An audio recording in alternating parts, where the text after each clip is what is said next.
So what kind of stairs are we just doing? Wood? Oak. Yeah. Oak treads.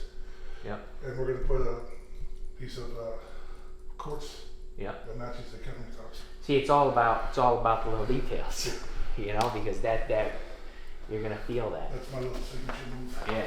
French doors on this too, Okay. so they can see inside. This is the wallpaper wall with the peacocks. And then did we take these walls? Was there walls here? What are these beams? So there was a 2x8 here carrying 5.5-inch floor joist, but it was sagging. Nice. So there was a wall here. Yeah. We took it out. Yeah. And that was a dining room.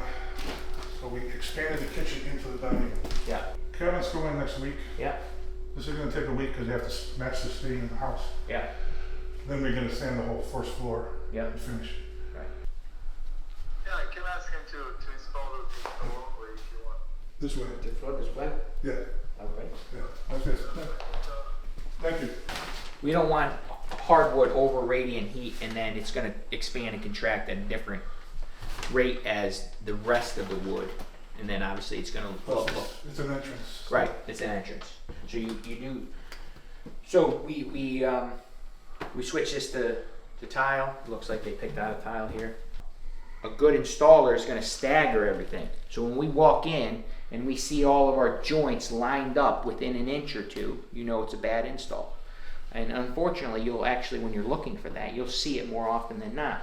Or if you see H's, where you have a joint here and a joint there.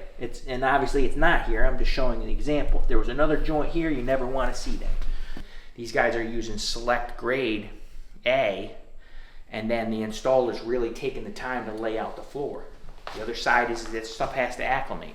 So if it's not acclimated and they install it and it's wet and then it dries out after it's been installed and glued and nailed, then you have cracks everywhere.